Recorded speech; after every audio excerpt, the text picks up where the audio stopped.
Background একটু সবাইকে আমি ক্ষমা প্রার্থী, আমি হোস্টেলে আছি তো সুতরাং রুম একটু এদিক ওদিক থাকবে। যাই হোক, পরম দয়ালের রাঙা রাতুল চরণে আমার প্রণাম। পরমরাধ্যা জগজ্জনী শ্রী পরমার চরণে প্রণাম।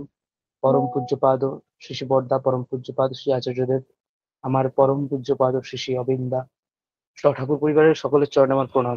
এখানে উপস্থিত প্রত্যেককে আমার যথাযোগ্য স্থানে প্রণাম, ভালোবাসা এবং জয় গুরু। আধ ঘন্টা টাইম আছে দেখলাম। আহ এইমাত্র মা বারবার ফোন করছিলেন। আমি তখন কলেজেই ছিলাম। জাস্ট বেরিয়ে দৌড়ে দৌড়ে এসে নিয়ে জামাটা চেঞ্জ করে বসলাম, আর দেখছি মানে জয়েন করেছি আগে। দিয়ে ওই শুনতে শুনতে আসছিলাম রাস্তাতে দিয়ে। এইমাত্র যখন দেখলাম যে দেখি যা কীর্তনটা চলছে সেই মুহূর্তে রুম পৌঁছে গেলাম লাকিলি। আমরা ঠাকুরকে ধরেছি কি জন্য? আমি এখন আজকে কোনো গতানুগতিক ভাবে যেভাবে আলোচনা হয় সেভাবে আমি না করতে চাই আলোচনা, আর না করব, কারণ আজকে আমার কাছে একটা এমন টপিক আছে যেটা নিয়ে আমি আজকে আলোচনা করলে মনে হয় যেটা সব থেকে বেটার হবে, কারণ এখন আমি সদ্য সেই একটা মুভমেন্টের মধ্যে দিয়ে যাচ্ছি। সেটা হচ্ছে সৎসঙ্গ কি, সেটার প্রপার ডিসক্রিপশন প্রতিটা ফিল্ডে আছে। শিক্ষকদের জন্য এক সৎসঙ্গ হয়, বিভিন্ন জায়গায় অন্য অন্য প্রফেশনকে নিয়ে সৎসঙ্গ হয়। এখন যেটা আমাদের প্রফেশন, মেডিকেল প্রফেশন, সেটা নিয়ে আচার্যদেবের কি ভাবনা চিন্তা, তা কিভাবে বর্তমান প্রজন্মকে ঠাকুর যেটা বলেন না, মানে আমাদের যেটা আমরা একটা চিন্তাধারা থাকে সৎসঙ্গ মিন্স একটা পুরনো ধারা, পুরনো রীতি, পুরোপুরি ওটার একটা নতুন মানে আমাদের সামনে সেট করলেন আমাদের পরম পূজ্য আচার্যদেব, মেনলি পরম পূজ্য অবিন্দা। আর দাদা সাহেব, দাদার আশীর্বাদ ছাড়া তো কিছুই হয় না। তাই আচার্য পরম্পরার আচার্য আশীর্বাদ নিয়েই আমাদের তিনি বারবার বলছিলেন যে নর্থ বেঙ্গল, একেবারে নর্থ বেঙ্গল মেডিকেল কলেজে হয়েছে মেডিকেল কনফারেন্স, বাট আমাদের ওয়েস্ট বেঙ্গলের, সাউথ বেঙ্গলে স্পেসিফিক্যালি বাকি ছিল করার। তো অনেকদিন ধরেই ডক্টর বিধান মন্ডল, অনেকে চেনেন, নিউরো মেডিসিন অ্যাসিস্ট্যান্ট প্রফেসর আরজি করেন উনি, বা ওয়েস্ট বেঙ্গল মেডিকোস একটা গ্রুপ আছে যেখানে হাজারেরও বেশি ডাক্তার বা মেডিকোস প্রফেশনের মানুষ আছেন। তাদেরকে নিয়ে একটা কনফারেন্স হবে হবে হবে হবে করে বারবার আচার্যদেবের কাছে যাওয়া, এই করা ওই করা করে আলটিমেটলি সেটা পসিবল হলো। সেটা হলো কালকেই 18 তারিখ। কাল আমাদের সৎসঙ্গ মেডিকোসদের জন্য বা পুরো সৎসঙ্গ জগতের জন্যও বলা চলে, কারণ মেডিকোসদের মধ্যে কিছু যদি যুগান্তকারী পরিবর্তন আসে সৎসঙ্গে, সেটা সাধারণ মানুষের উপরও সেম ইম্প্যাক্ট ফেলবে। কালকে সেটাই পার হলো। আচার্যদেবের আশীর্বাদ নিতে আমরা গেছিলাম 5-6 তারিখে সেখানে। পরম পূজ্যপাদ শ্রী অবিন্দা অনেকক্ষণ টাইম দিয়েছেন আমাদেরকে, সেখানে পার্সোনালি অনেকের সাথে কথা বলেছেন ধরে ধরে এক একজন করে করে। তারপরে আচার্যদেব আমাদেরকে আলাদা করে ডেকে নিয়ে ভেতরে ওনার সামনে বসিয়ে গোল করে বসে অনেকক্ষণ ধরে অনেক কথা বললেন। আমি জাস্ট অবজার্ভ করছিলাম যে আমরা যাদেরকে কখনো অলৌকিক বলি, আমরা যারা আমাদের ভগবানকে কখনো অলৌকিক বলি, আমি 5 তারিখের ঘটনাটাই বলি। যখন এই কনফারেন্সে সবকিছু সেট আপ করে নিয়ে যখন টপিক ডিসকাশন এসব বিষয়ে আমরা যখন নিবেদন করতে যাই, আহ আচার্যদেবের আলোচনাটাই বলি। উনি আমাদেরকে ভেতরে ডাকলেন, আমরা বসলাম। দিয়ে এক একজনের দিকে তাকিয়ে তাকিয়ে উনি বলে যাচ্ছেন টপিক গুলো, আর আমরা ভাবছি যে আমরা ঠাকুরকে নিয়ে যখন যাজন করি, আমরা বর্তমান প্রজন্মকে কেন বেশি করে মানে বোঝাতে পারি না যে ঠাকুর কি জিনিস, কারণ আমরা অলৌকিক জিনিস এসব দিয়ে আমরা ডিসকাশন করতে শুরু করি। আমরা কখনো ঠাকুরকে থিওরিটিক্যালের জায়গায় প্র্যাকটিক্যালি, সাইন্টিফিক্যালি মেনলি বলবো, কোনোদিনও ডিসক্রাইব করার চেষ্টাও করি না হয়তো। তার কথা বলি, তার প্রমাণ, তার কারণ বলি। আমি আচার্যদেব যখন আমাদেরকে বোঝালেন, 3.7 থেকে 8টি কথা বললেন ওখানে। 5 তারিখে আমরা যখন এটা নিবেদন, ফাইনাল নিবেদন নিয়ে যাই, যে 18 তারিখে আমরা হয়েছে সবকিছু শিডিউল রেডি, ওনাকে বলাও ছিল তা একবার জেনে প্রণাম নিবেদন। উনি 10 কত সরি আচার্যদেব মোটামুটি 20-25 মিনিট আমাদেরকে টাইম দিয়েছিলেন। একটা কথা উনি আনসাইন্টিফিক বা অলৌকিক কিচ্ছু কথা বলেননি। উনি পরপর বলে গেলেন বিভিন্ন জার্নালের নাম, যে জার্নাল গুলো উনি পড়েছেন। আমেরিকান একটা জার্নাল বললেন যেখানে ভেজিটেরিয়ান ফুড ইজ সুপি, মানে ভেজিটেরিয়ান ফুড কেন প্রেফার করা উচিত এসব নিয়ে আলোচনা বেরিয়েছে। উনি বললেন উনি এই বই পড়ছেন, এখানে এসব বিষয়ে রিসার্চ চলছে, সেটা নিয়ে উনি দেখেন, এই বইগুলো পড়েন। উনি বলছেন উনি এখান থেকে জার্নালে এইসব কিছু পেয়েছেন। এইসব টপিক মোটামুটি 10 মিনিট বললেন। এতগুলো বইয়ের নাম বললেন, এতগুলোই আমরা জাস্ট ভাবি, আমি অবাক হচ্ছিলাম ওখানে বসে বসে, যে আচার্য দেব পুরো দিন এই গোটা জগৎকে নিয়ে ব্যস্ত থাকেন, সকাল থেকে রাত পর্যন্ত ওনার শরীরে রেস্ট নেই, তিনি তখন এতগুলো বই, এত ফাস্ট রিডার একজন মানুষ হয় কি করে, যে এতগুলো বই তিনি দিনে পড়েন? টাইমই পান কোথায়? সব থেকে বড় কথা হচ্ছে টাইমটা কখন পান? পুরো দিন তো সৎসঙ্গের এসব আমাদের আমাদের মতো মানুষের জ্বালাতেই তিনি মানে পীড়িত বলা চলে, আমরা তাকে পীড়িত করে রেখেছি। আমরা সকলেই সকলেই জানি ইষ্টভীতি এবং ঠাকুরের নাম করলে সবকিছু সমাধান পাওয়া যায়। তারপরও গোটা দিনে কিছু একটা হাতে একটা লেগে গেল, আছে ওদের এরকম কেন হলো, এই গেল সব নিবেদন। আমি বলছি না নিবেদন করা খারাপ, বাট প্রসিডিওর ওয়াইজ চললে না আমার মনে হয় ওনাকে একটু শান্তি দেওয়া যায়। আমরা যদি নিজেরা নিজেদেরকে নিজেদের মতো করে আসলে যেভাবে বলেন সেভাবে যদি নিজেদেরকে ওই ধাঁচে, ইটটা যেমন ওই ধাঁচে ফেললে ইটটা যেভাবে শেপ হয়, যেভাবে নাম থেকে চলে আসে, সেরকম ধাঁচে নিজেদেরকে আমরা ফেলতে পারি না। ওখানে তিনি অনেকগুলি কথা বলেন, আমি সেই আলোচনা করে মিলিয়ে আজকে বলবো এই মেডিকেল কনফারেন্সটা কত বড় একটা পরিবর্তন। সৎসঙ্গ মেডিকেল কিভাবে আচার্যদেব দেখছেন সৎসঙ্গকে ভবিষ্যৎ, ওখানে উনি 5 তারিখে বললেন। আহ হ্যাঁ, যেমন উনি কয়েকটা টপিক নিয়ে বললেন, এবার যে নিউরো নিয়ে বললেন। ওখানে নিউরো মেডিসিনের প্রফেসর বসে আছেন, নিউরো বড় মানুষজন বসে আছেন। সেখানে উনি আমাদেরকে বলছেন যে আমার মানে সকালে উঠে আমরা যদি কোনো একটা নতুন থট বা একটা ভালো থট নিয়ে আমরা যদি সকালবেলা ভাবি, সেই থটটা আমাদের যে নার্ভাস সিস্টেম আছে সকালবেলা, ওই সময় আমাদের পুরো ফ্রেশ মাইন্ডে নার্ভ খুব বেশি হিউজ স্পিডে নার্ভ সেন্সেশন জেনারেট হয় বা স্প্রেড হয়। ফলে বলছেন ওই সময় যদি ভাবা হয় বা ওই সময় যদি এ করা হয় তাহলে সেটা গোটা দিনে ফুলফিল হওয়ার চান্স অনেক গুণ বেশি থাকে। তাই সকালে কিছু একটা ওটা নিয়ে ভাবা উচিত আমাদের। সাধারণ মানুষের জন্যই কথাগুলো বললেন, পুরো সাইন্টিফিক ডিসকাশন। ওটার কারণ উনি তারপর ডিসক্রাইব করে গেলেন যে সকালবেলা নার্ভ সেন্সেশন এই হয় ওই হয়, পুরো ওনার কথা। অ্যাকচুয়ালি বলতে গেলে সাইন্টিফিক ডিসকাশনটা আমি পুরোপুরি বলতে পারি, কিন্তু ওনার যেভাবে কথা, ওনার যেভাবে যে ওয়ার্ডটার পর যিনি বলেছেন আচার্যদেবের কথা পুরোপুরি তো কপি করতে আমি এখন মনেও নেই আমার ওইভাবে তিনি কি বললেন। বাট এটা তো কথাটা সত্যি, তাহলে আমরা প্র্যাকটিক্যাল ইম্প্যাক্ট আমাদের কারণটা জেনে রাখলাম যে নার্ভ ইম্পালস জেনারেট হয় খুব স্পিডে সকালবেলা ফ্রেশ মাইন্ডে, সে সময় আমরা একটা থট জেনারেট হয় আমাদের মাইন্ডে, সেটা আমাদের একটা স্টুডেন্টের জন্য হবে সেটা পড়াশোনা, একটা শিক্ষকের জন্য হবে সেটা পড়ানো, একটা ডাক্তারের জন্য হবে নিজের নলেজ প্লাস আমরা কিভাবে অন্যকে ডিল করব সেখানে। এই এই একটা পয়েন্ট উনি বললেন। সেকেন্ড পয়েন্ট, আমার যে কটা পয়েন্ট মনে পড়ছে, সেকেন্ড পয়েন্ট উনি বললেন যে ছেলেদেরকে উদ্দেশ্য করে বললেন এই যে লাভ, ভালোবাসা।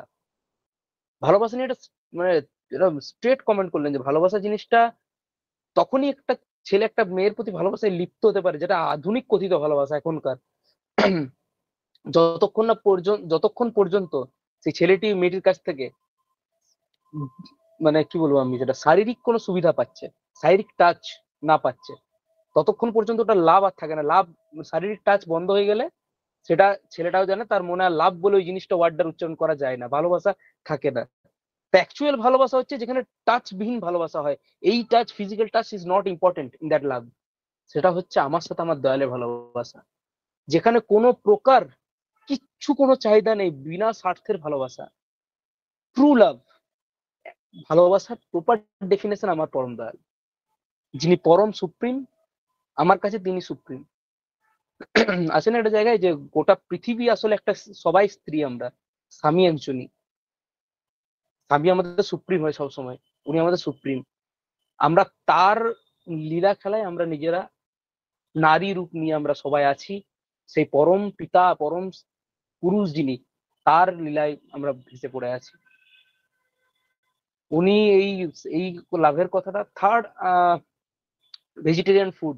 ভেজিটেরিয়ান ফুড খেলে ওই জার্নালে বেরিয়েছিল কিভাবে আমাদের পেটে বিভিন্ন প্রকার মাইক্রোব্যাকটেরিয়া, বিভিন্ন যে ব্যাকটেরিয়া আছে, গুড ব্যাকটেরিয়া, সেগুলো কিভাবে থাকতে হেল্প করে, কিভাবে আমাদের শরীরকে ডিল করতে সুবিধা করে বিভিন্ন রকম বা ডিজিজ, এই যে অকুপাইং বিভিন্ন রকম রোগ ভোগ হচ্ছে চারদিকে, তার জন্য ভেজিটেরিয়ান ফুড যে কতটা ইম্পর্টেন্ট সেটা তিনি গুরুত্ব বোঝালেন আমাদেরকে।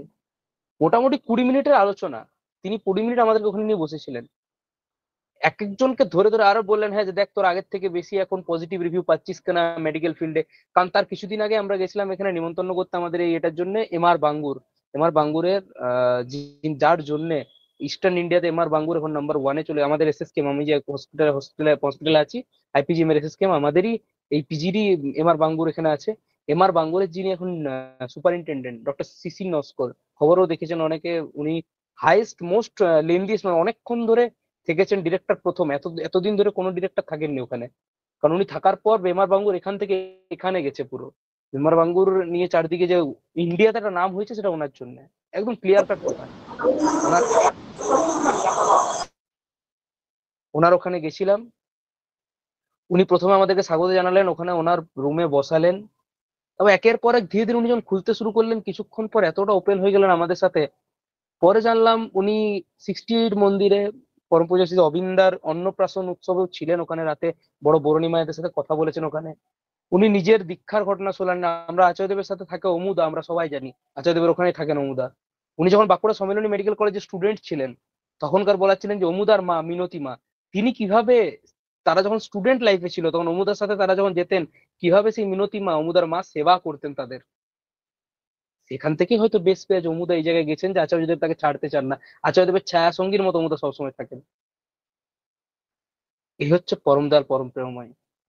তাদের মানুষকে এভাবে দেখলেই চেনা যায়। তাদের বেস্ট এখানে মিনতি মায়ের মতো মা ছিল বলে অমুদা কাজ আচার্যদেব এত কাছে রেখেছেন, কারণ সেই পরিবেশটা উনি পেয়েছিলেন, উনি নিজের মতো করে ব্যাখ্যা করছিলেন সেটা। যাই হোক, আচার্যদেব ওটা নিয়েই বলছিলেন যে তোরা সব জায়গায় গেলে এখন পজিটিভ রিভিউ পাচ্ছিস, দেখবি আরো যেটা বারবার সবাইকে বলেছে আই থিঙ্ক, আপনারা যারাই যাবেন আচার্যদেবের একটি কথা এখন খুব প্রাইম, যে আমি সবাইকে বলি, বুকে হাত দিয়ে বলবেন যে আমরা সৎসঙ্গী, আমরা কাউকে ভয় পাই না, আমাদেরকে নিজেদেরকে কনফিডেন্ট হতে হবে। একটা সময় উনি বলছেন একটা সময় ছিল যখন মেডিকেল কলেজে মানুষ নিজের পরিচয় দিতে ভয় পেত, আমি সৎসঙ্গী। আজ প্রতিটা মেডিকেল কলেজে কলেজে ডাক্তারে ডাক্তারে মানে ডাক্তার, কত ডাক্তার আর কত স্টুডেন্ট যে মেডিকেল আমাদের এই সৎসঙ্গী থেকে আছে, সৎসঙ্গ থেকে আছে, প্রচুর। সে কনফারেন্স নিয়ে তারপর আমরা গেলাম পরমপূজিত অবিন্দের কাছে, যখন বসলাম উনিও অনেকক্ষণ ধরে, ইভেন কিছুগুলো দিদি যারা ছিলেন তারা, মানে কিছু জন এক্সপিরিয়েন্স আমি বলি, একটা হাউস স্টাফ দিদি ছিল সিএনএমসির, সেই হাউস স্টাফ দিদি, আহ সেই হাউস স্টাফ দিদির যখন আহ, উনি নিবেদন করতে গেলেন, যখন মানে আমরা পার্সোনালি কথা বললেন অবিন্দা ওনার সাথে, দিয়ে যখন বলছেন তখন ওনার ছোট ওই দিদির একটা ছোট শ্বাসের প্রবলেম হয়, এই শ্বাসের প্রবলেমটাও দাদা যেভাবে মানে নিজের থেকে তুলে ধরলেন, ওকে দেখে বোঝা যায় না, কিন্তু ওটা মাঝে মাঝে করোনার পরে হতো, তারপর এখন আর অতটা হয় না। দাদা নিজে সেটা তুলে ধরলেন, দিদি বলছেন আমি যখন নিজের কথা পুরোপুরি আচার্য পরমপূজিত অবিন্দা ওনার সাথে আলোচনা করে কথা আলাদা করে কথা বলছি, দিদি আমার থেকে হায়েস্ট 3 বছরেরই সিনিয়র হবে, 3 থেকে 4 বছর, 3 বছর বড় হবে আমার থেকে। তো দিদি বলছে যখন আমি আলাদা করে কথা বলছি, মাঝে উনি এমন হাসি দিলেন, ভাবছিলাম যে বেকার বলছে, হয়তো উনি সবই জানেন আমার নিয়ে। আমার সামনে একটা ক্যান্সার পেশেন্ট ছিল, সে বলতে চাইছিল না নিজের পুরো কথা, প্রভুজিৎ অবিন্দা তাকে জোর করে তার মুখ থেকে সব কথা বের করালো, সে যেটা বলতে চাই। মাইকটা টপ করবেন। জয়গুরু। আহ, উনি যেটা বলতে চাইছিলেন না, উনার ফ্যামিলির মানে বাপের বাড়িতে থাকেন এখন ক্যান্সার হওয়ার পর থেকে, বাট শ্বশুর বাড়িতে যে কোনো প্রবলেম আছে কিচ্ছু বলেননি। উনি বলছেন পরের দিন পরমপূজিত অবিন্দা দীক্ষা দেওয়ার কথা, উনি বলছে দাদা আমি কালকে দীক্ষা এবং কালকে স্বস্তি নেবো আপনার কাছে, স্বস্তি নিয়ে উনি দিচ্ছিলেন তারপরের দিন, 6 তারিখ সকালবেলা আই থিঙ্ক। দিয়ে বলছে যে আ- আগে তুই বল তোর অন্য কোনো প্রবলেম আছে কিনা, দিয়ে সেই মা কোনো মতে বলতে রাজি নয়। পরম পূজ্যপাদ অবিন্দা তাকে জোর করে ধমক দিয়ে তার মুখ থেকে স্বীকার করালো যে হ্যাঁ তার বাড়িতে এই প্রবলেম হয়, সে রাত পর্যন্ত ঘুমোতে পারে না, এই না ওই না, মাটা কেঁদে নিজের সব কথা খুলে বলে ফেললো। এই হচ্ছে পরম পূজ্যপাদ অবিন্দা। তাদের সঙ্গ করলে, তাদের পাশে গেলে শেখা যায় তারা কি এবং কেন। আচ্ছা, পরম পূজিত অবিন্দা যারা আমাদের সাথে গেছিল ডাক্তাররা, কম বয়স্ক ডাক্তাররা, মানে আমি আমি এটুকু বলতে পারি মেডিকেল ফিল্ডে এসে এখন মনে হয় it's the most easiest way to go close to Acharya Dev আচার্য পরম্পরা। সব থেকে সোজা রাস্তা আচার্য পরম্পরার কাছে যাওয়ার, এই মেডিকেল, একজন ডাক্তার হওয়া। তারা যেভাবে ডাক্তার মেডিকেল প্রফেশনকে দেখেন, মানে ওটা করতে গেলে অন্য প্রফেশন বা অন্য মানুষের, আমি একটা গর্বের সাথে বলতে পারি প্রচুর টাইম লেগে যাবে।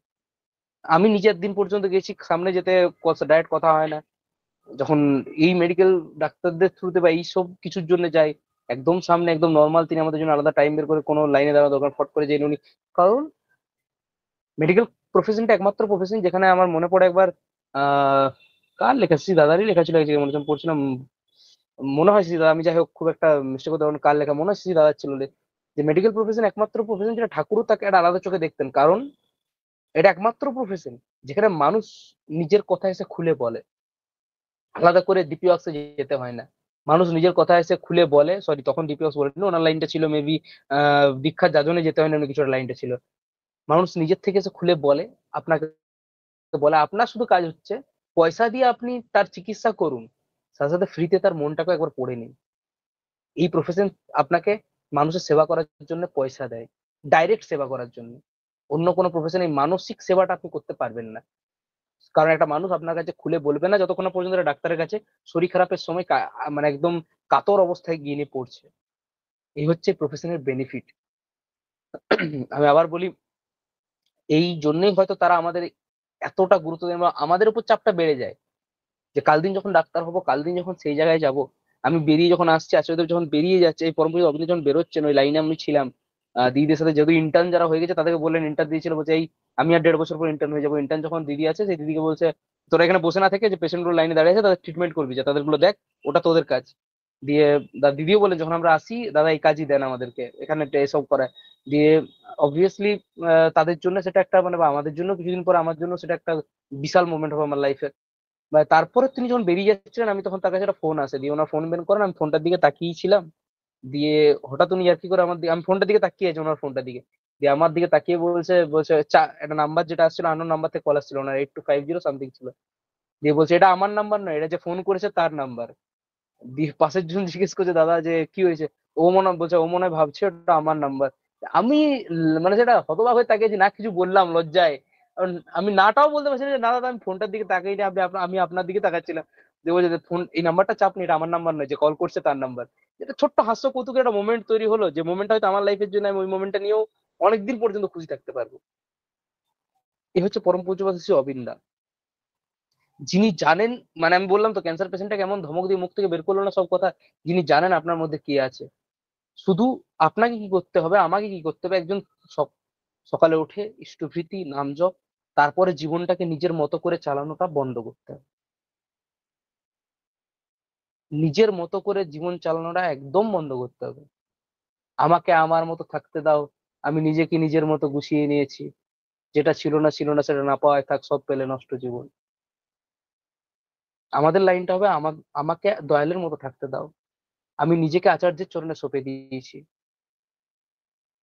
সব পেলে নষ্ট জীবন নয়, দয়ালকে পেলে তবেই, দয়ালকে না পেলে তবেই নষ্ট জীবন। বাকি কি পেলাম না পেলাম যায় আসে না। পরম দয়াল আমাদের কাছে এই নষ্টের জীবনকে, এই এই পচা গোবর থেকে গোবর গ্যাস তৈরি করে কিভাবে এনলাইট করা যায় সমাজকে, কিভাবে পাওয়ার আমরা জেনারেট করি, সেরকম ভাবে এই পচা জীবন, এই পচা মন থেকে কিভাবে ভালো জিনিসটাকে বের করে, নিচড়ে বের করে, সেখান থেকে প্রসেসড হইতে কিভাবে নিজেদের শরীরকে পাওয়ারফুল, নিজেদের মনকে পাওয়ারফুল, নিজেদের জীবনকে পাওয়ারফুল করা যায়, এটাই হয়তো আচার্যদেব আমাদেরকে শেখায়। যাই হোক, কনফারেন্সের আমরা নিবেদন করে এলাম। আমি আজকে অন্য কিছু নিয়ে বলতে চাই না, এই কনফারেন্স নিয়ে এমন একটা আবহাওয়া এখন আছে। আমি কালকে যেটা হলো এটাই বলি। কনফারেন্স যথারীতি শুরু হয় কালকে। ডক্টর সদাপ্রিয় বসু থেকে শুরু করে ডক্টর বিশ্বরঞ্জন নায়েক, স্পিকার যারা ছিলেন, স্পিকার গুলো এক একজন, সুশন মুখার্জি মেবি যিনি প্রথম স্পিকার ছিলেন, উনি হচ্ছেন সিটিভিএস অ্যাপোলোর যে হয় সার্জারি, সব থেকে ছোট ভাল্ব করে তিনি ব্লাড, হার্টে ভাল্ব সার্জারি করেন, তার ডিরেক্টর হচ্ছেন অ্যাপোলোর। ওখানে মানে এক একজন ডাক্তার, যেখানে আমরা ড্রিম, আমরা একজন জুনিয়র ডাক্তার হিসেবে যেখানে যাওয়ার স্বপ্ন দেখি, সেই সব মানুষরা ছিলেন। আচার্যদেবের ওখানে টপিক, ওখান থেকেই ওনাদের লিস্ট দেওয়া হয়েছিল, উনি ঠিক করেছিলেন। তো দেখলাম, তাদেরকে দেখে বুঝলাম যে কিভাবে ডাক্তার, এত বড় বড় ডাক্তার যারা হয়তো মানে যাদের কাছে পয়সা রোজগার করার কোনো ম্যাটার হয়নি, এখন এখন হয়তো পয়সার কোনো ম্যাটারই নেই, আমরা যেখানে পর্যন্ত আমাদের বেতন বা স্বপ্ন দেখি, ওনারা তার উপর থেকে হয়তো শুরু করেন। বাট ব্যাপারটা হচ্ছে তারা ঠাকুরকে কতটা আপন ভেবেছে। কালকে কনফারেন্সে একের পর এক টপিক গুলো, সবাই একটাই টপিক টপিক ছিল, লাইফকে কিভাবে আমরা হিলাররা, যারা হিলার হচ্ছে আমরা সমাজের চিকিৎসকরা, তারা কিভাবে নিজেদের লাইফকে হিল করে ভালো রাখবো, টক্সিক লাইফ থেকে, এই বিভিন্ন এডিকশন থেকে, সব থেকে। নাম হচ্ছে পেনেসিয়া, আমাদের যে মেডিকোসদের যে কনফারেন্স। পেনেসিয়ার অর্থ হচ্ছে টু হিল, মানে নিজেকে শ্রীবৃদ্ধিতে সুস্থ করে তোলা, বা টু হিল এরকম কিছুটা মানে ছিল। এটা নামটা আচার্যদেবের দেওয়া, গ্রিক ওয়ার্ড পেনেসিয়াটা। সেখানে হয় মেডিকেল কনফারেন্স, পুরো প্রিপারেশন সহকারে আমরা রেজিস্ট্রেশন ডেস্কে বসি, স্পট রেজিস্ট্রেশন সহ অলমোস্ট যেটুকু খাওয়া দাওয়া বা এসব অ্যারেঞ্জ করা ছিল, খাওয়া দাওয়ার আচার্যদেবের কথা মতো খাওয়া দাওয়ার এলাই আয়োজন করা হয়েছিল। আম পান্না, শরবত আর কফি আর বিস্কিট তো আনলিমিটেড দেওয়া হয়েছিল। ইভেন ভাবুন, যে মানুষটা সার্ভ করছে ওখানে স্টুডেন্টদেরকে, মেডিকোসদেরকে যারা বসে আছে কনফারেন্সে, তাদেরকে যারা সার্ভ করছে খাওয়ার, তারাও এক একজন হাই হাই লেভেলের ডাক্তার, কিন্তু তারা, তাদেরকে চেম্বারে দেখাতে গেলে আপনাকেও লাইনটা দিতে হবে। সেখানে তারা সৎসঙ্গের মানুষ, তারা যেই নিয়ে দেখছি কত সুন্দর আমের শরবত, কেউ কফি নিয়ে যাচ্ছে। তাদের প্রফেশন ওয়াইজ দেখতে গেলে তাদের চেম্বারে লাইন দিতে হয়, বাট তখন তারা ঠাকুরের সেবক, এটাই তাদের সব থেকে বড় পরিচয়। তো রেজিস্ট্রেশন ডেস্কে বসে আছে, গল্প করছে, আড্ডা দিচ্ছে, কেউ এই কাজ, কেউ ওই কাজ। কাজ করছে কে? কোথাকার এনআরএস এর অর্থোপেডিক সার্জন একজন, নিউরো সার্জন বসে আছেন। কেউ উপরে প্যাকেট দিতে যাচ্ছে, সে একজন কোন লেভেলের সার্জন বা ডাক্তার। আমি বলছি কথাটা দেখুন, তারা নিজেদের প্রফেশন আজ এতটা জায়গায় যাওয়ার পরও, পরও বলবো না, এটা সেই আদিক্ষেতার মতো হয়ে যাবে, যাওয়ার পরও ঠাকুরকে ধরে রেখেছে, বিশাল বড় কিছু করে দিয়েছে ব্যাপারটা। কথাটা ভুল আমার ওইভাবে বলাটা। তারা এত যে বড় জায়গায় গেছে এবং নিজেদেরকে ভালো রাখতে পেরেছে, হয়তো সেটা দয়ালের জন্যই করেছে, এবং পেরেছে বলে আজ আপনি একটা মূর্খ মানুষকে, আপনি একটা বোকা মানুষকে আপনি হাজারটা বুঝিয়ে ইষ্টভীতি করাতে পারবেন। এবং শিক্ষিত একজন, আধুনিক শিক্ষায় শিক্ষিত একজন ডাক্তারকে, এটা এত বড় লেভেলের নিউরো সার্জন বিশ্বরঞ্জন নায়েক, সেই লেভেলের নিউরো সার্জন, তাদের মতো মানুষকে কি বোকা বানানো যায়? এইচওডি কোচবিহারের, এখন কোচবিহারে আছেন উনি স্যার, সার্জারিতে। আমরা সকলেই চিনি ঠাকুরের আচার্যদেবের প্রিয় পাত্র স্বরূপ চক্রবর্তী, ডক্টর স্বরূপ চক্রবর্তী। এসব মানুষকেও কি বোকা বানানো যায়? তারা কি সায়েন্স বোঝে না? তারা তো আর বোকার মতো ইষ্টভীতি করে না। সকালবেলা একটা পয়সা নিয়ে কিছুটা বলে একটা রেখে দিলাম, ব্যাপারটা হচ্ছে একটা একটা লাইন দেখছিলাম, আচার্যদেবের একটা লাইন কি কি ছিল, যে পেতে গেলে আছে না একটা লাইন যে করায় পাওয়া জননী কিছু লাইনটা আছে, আমার মনে পড়ছে না এই মুহূর্তে। ওখানে ছিল to be something pay something, লাইনটা এরকম ছিল, আমি দেখছিলাম কোনটা বইয়ে। To be something pay something, যদি কিছু পেতে চাও কিছু পে করো, ব্যয় করো। দয়ালের কাজে যদি আমাদেরকে পরিতৃপ্তি হতে, দয়ালের কাজে যদি আমাদেরকে ভালো জায়গায় যেতে হয়, আমাদেরকে সেখানেও খরচ করতে হবে। কি খরচ করতে হবে? নিজেদের এই মনের যে গ্লানি খরচ করতে হবে, নিজেদের ভেতরে যে নেগেটিভ দিকগুলো ধরে আছে সেটা খরচ করতে। আমরা যেন একটা প্রতিজ্ঞাবদ্ধ হই যে এরপর যখন আমরা যাজন কার্য করবো, এরপর যখন আমরা ঠাকুরকে নিয়ে কোথাও কিছু বলবো, তো শুধুমাত্র ঠাকুরের অলৌকিক দিক, কেউ ক্যান্সার পেশেন্ট সেরে গেছে, এই সেরে গেছে, ওই সেরে গেছে, এই ঘটনাগুলো শুনতে ভালো, বাট একটা যুক্তিতর্ক সহ মানুষ যে ঠাকুর নিয়ে উল্টো পাল্টা মাথায় ঢুকে আছে, তাকে ঠাকুরের দিকে নিয়ে যেতে গেলে তাকে অলৌকিক জিনিস দিয়ে বোঝালে হবে না। তাকে গ্রাউন্ড ফিল্ডে নামিয়ে সাইন্টিফিক জিনিস বোঝাতে হবে। তাকে বোঝাতে হবে জীবনে ঠাকুর কতটা গুরুত্বপূর্ণ।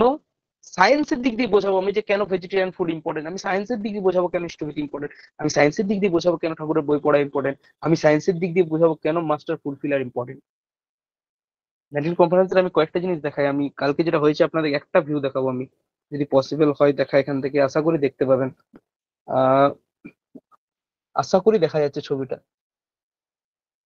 এদিকে একটা রো ছিল, যাই হোক, সামনে যারা বসে আছেন দেখতে পাচ্ছেন একদম সামনের রোতে, এগুলো সব কিন্তু ডাক্তার। 450 মতন অ্যাটেন্ডেন্স। আচার্যদেব প্যানেসিয়া এই জন্য করতে চেয়েছিলেন। সামনে যারা বসে আছেন, দাঁড়ান আমি প্যানেলটা দেখাই আমি, এই মানুষগুলোকে অনেকেই চেনেন, এই মানুষটাকে তো অনেকেই চেনেন। পেছনে যিনি বসে আছেন ইনি হচ্ছেন কিন্তু ডিপার্টমেন্ট অফ কার্ডিওলজি, এইমস দেওঘরের হেড অফ দ্য ডিপার্টমেন্ট। জামা প্যান্ট আর একবার পাতলুম আর ড্রেসটা দেখুন একবার। এই যারা বসে আছেন এগুলো কেউ কার্ডিও সার্জন, কেউ নিউরো সার্জন, কেউ গ্যাস্ট্রোএন্টারোলজিস্টের টপ লেভেলে আছে, কেউ হসপিটাল চালাচ্ছে। বাট একবার ড্রেস গুলো দেখুন সবাই, পিওর সৎসঙ্গী ড্রেস। এনারা স্পিকার ছিলেন, এনারা আচার্যদেবের কাছের মানুষ, এনারা মাসে প্রচুর টাকা রোজগার করেন, এনারা ঢাকার মধ্যে মানুষকে, আচার্যদেবকে সেবা করেন, এনারা নিজেদের জীবনে সাকসেস পেয়ে গেছেন। বাট এনাদের পরিচয় একটাই ছিল কালকে, এরা সবাই সৎসঙ্গী। পেছনে অনেক অসৎসঙ্গী অধিক্ষিত ছিল যাদেরকে মোটিভেট করায় কালকের ঠাকুর নিয়ে তাদের মধ্যে সচেতনতা তৈরি করায়, যেটা আমাদের কালকের মেন প্রাইম টার্গেট ছিল। আর এটা ছিল সেই মোমেন্টটা, লাস্টে একটা ফটোশুট যেটা আমিও আছি। এটা ছিল আমাদের কালকে পেনেসিয়ার যারা মানে উদ্যোক্তা ছিলেন তাদের লাস্টে একটা ছবি। আমি কেন ছবিটা দেখাচ্ছি তার একটু পরে বলি। খালি দেখুন নর্মাল একটা এই ডেস্ক, একটা ফ্যামিলি, আমাদের ওয়েস্ট বেঙ্গল মেডিকোজ এর কয়েকজন ছিলেন যারা লাস্ট পর্যন্ত ছিলেন। এখানে দাঁড়াতে গেলে না যোগ্যতা লাগে। আমি যাদের পাশে দাঁড়িয়ে আছি তারা আমার স্বপ্ন যেখানে আমি দেখি যতদূর যাওয়ার, তারা সেখানে পৌঁছে গেছে, তারপর তারা আমার পাশে দাঁড়িয়ে আছে। একটা প্রফেসর একটা এইচওডির সাথে কথা বলতে গেলে পায়ে পড়তে হয়, মানে দূরে যেতে হয়, দূরে দূরে গিয়ে গিয়ে বড় বড় পিজিটিরা কথা বলে, এই কথা বলে মেডিকেল প্রফেশনে যারা সেখানে আছে। আমি কালকে তাদের সাথে দাঁড়িয়ে ছবি তুলছিলাম, নির্ভয়ে কথা বলছিলাম, তাদের সাথে খাওয়া খেলাম, তাদের সাথে বসলাম, তারা আমাকে কফি গ্লাস ধরিয়ে দিচ্ছে। ড্রিম মনে হচ্ছিল, স্বপ্ন। বাট ওখানে গেলে যদি আপনি কিছু অজান অজান মানে একদম অজানা মানুষ হয়ে যান ওখানে, আপনি দেখে প্রথমে ভাববেন এরা সাধারণ ঠাকুরের সেবক হচ্ছে। কারণ তারা তাদের ইগোটাকে পায়ের নিচে রেখেছে পরম দয়ালের কাছে নিজের মনটাকে পরিব্যক্ত করার জন্য, পরম দয়ালের কাছে নিজের মনটাকে সঁপে দেওয়ার জন্য। যার ফলস্বরূপ আবার 26 তারিখ আচার্যদেব আমাদেরকে ডেকে পাঠিয়েছেন এই এই সফল হলো যে পেনেসিয়া, তার জন্য। আগের বারে নিবেদন করতে গেছিলাম 5 তারিখে মনে টেনশন নিয়ে অনেক কিছু, এবারে যাবো আমরা 26 তারিখ, এই 26 তারিখে নিবেদন করতে মনে আনন্দ নিয়ে। আর পরম পূজিত অবিন্দার মুখের হাসিটা যে সফল করেছি আমরা, এর পরের রিভিউ তো উনি দেন। উনি কালকে যাদের কাছে পরমপূজিত আচার্য, পরমপূজিত অবিন্দার ফোন নাম্বার আছে, আহ আসে, অনেকের কাছে থাকে, ডাক্তার যারা আছেন তারা পার্সোনালি ওনাকে ছবি টবি পাঠাচ্ছিলেন দেখলাম। আহ উনি পার্সোনালি ওনাদেরকে কল করে রিভিউ জানাচ্ছেন ইমিডিয়েট, সঙ্গে সঙ্গে এই ছবি টবি দেখে দেখে ওনাকে সব পাঠানো হয়ে গেছে সঙ্গে সঙ্গে পরমপূজিত অবিন্দাকে। এবং তিনি খুবই খুশি হয়েছেন এবং 26 তারিখে ডেকেছেন। কথার সারমর্ম এই 25 মিনিট আমি একটা মেডিকেল কনফারেন্স কেন্দ্রিক বলে গেলাম শুধু এই কারণে কারণ এটা কালকেই ঘটেছে, এটা পরের দিন বা কোনো একটা দিন হয়তো আমার মাথা থেকে বেরিয়েও যেতে পারে এত ভালো করে। আমি বলি, আজকের আলোচনা 25 মিনিট কাউকে মেডিকেল ফিল্ডে ঢোকার জন্য অনুপ্রাণিত করার জন্য নয়। ডাক্তারি হতে হবে জীবনে কোথাও লেখা নেই। আমি কেন কথাগুলো বললাম, কারণ ডাক্তারি প্রফেশনটাকে আমরা এমন একটা সুপিরিয়র জায়গায় দেখি, যেখানে যে ওই মাথার উপরে চড়ে গেছে সে মানুষ নয়, তাকে দেবতার মতো দেখা হয়। যে মাথার উপরে চড়ে গেছে তাকে ভাবি আমরা সে সবকিছুর ঊর্ধ্বে, সে সায়েন্সের মানুষ, সে এই সে ওই। কালকে গিয়ে বুঝলাম মানুষগুলো কিন্তু খুবই সাধারণ। ততক্ষণই যতক্ষণ তার আচার্য সান্নিধ্যের মানুষের সাথে আছে। বাইরের একটা মানুষের জন্য সে কিন্তু totally different human being, totally different doctor. সে নিউরো সার্জন, সে তার কলেজে সেই অরা নিয়ে চলে।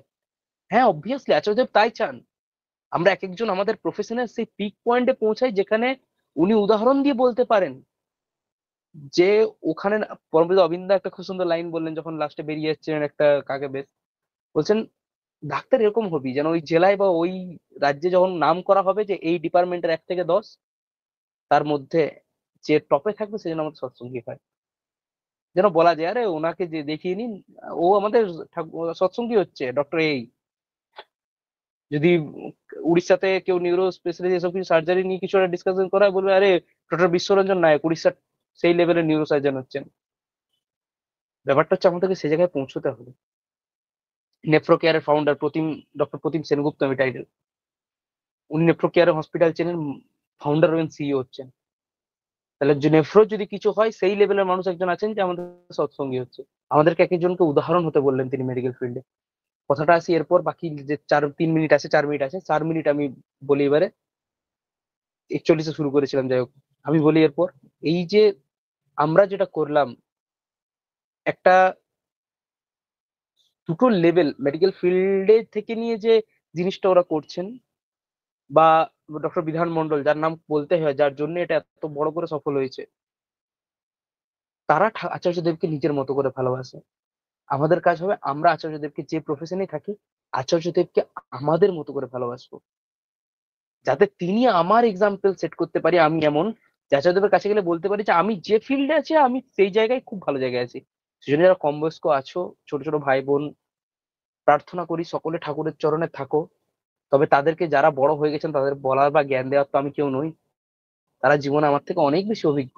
তারা পরম দয়ালকে হয়তো আরো কাছ থেকে দেখেছেন আমার থেকে। বাট যারা ছোট আছে তাদেরকে বলি, যাদেরকে আমি অ্যাকচুয়ালি জ্ঞান দেওয়া বলবো না, বাট যাদেরকে আমি একটা মানে আহ, কি বলি, আমি তাদেরকে রিকোয়েস্ট করতে পারি। আর ঠাকুরের কাজ যদি হয় তাহলে আদেশও বলতে পারি দাদা হিসেবে। যে যা করবে জীবনে পড়াশোনা করো, এই মাধ্যমিক এইচএস রেজাল্ট করো, যা করবে দয়ালকে নিয়ে করো, সব সম্ভব পড়াশোনা করে। আমি বারবার নিজের কথা বলি, বারবার আচার্যদেব বলেছিলেন একবার, আমি যখন নিবেদন করতে গেছিলাম এইচএস এর জন্য, বলেছিলেন নিজের উদাহরণ দিবি, মানুষ ওটা সব থেকে বেশি বিশ্বাস করে।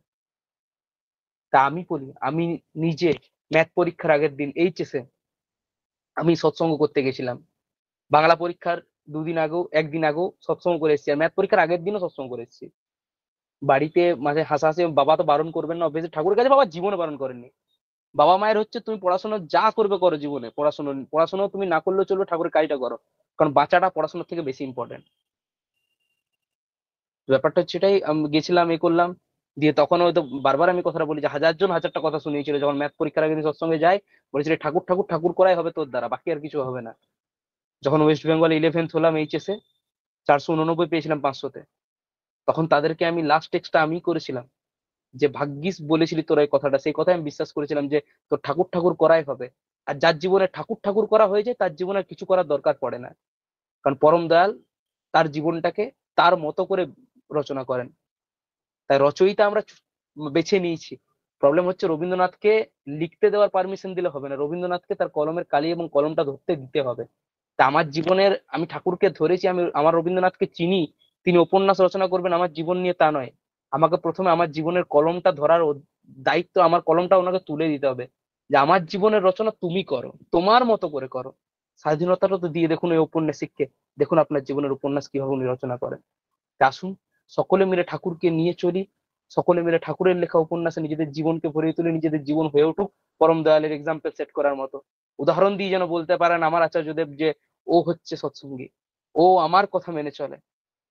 জীবনের এই স্বপ্ন নিয়ে আমরা বড় হই, প্রার্থনা করবেন যেন দয়ালের চরণে সারা জীবন থাকতে পারি, এভাবে আপনাদের আশীর্বাদ এবং পরম দয়ালের চরণ ধুলি যেন আমাদের মাথার উপর সর্বদাই থাকে। সকলে পরম দয়ালকে নিয়ে ভালো থাকুন, আমার নিষ্কাম প্রার্থনা আপনারা সকলে পরম দয়ালের হয়ে উঠুন, সুস্থ স্বাভাবিক জীবন যাপন করুন এবং আচার্য শীষ এই আমাদের শীষে আচার্য দেবের চরণ ধুলি পড়ুক, এই প্রার্থনা করি। জয় গুরু, বন্দে পুরুষোত্তম।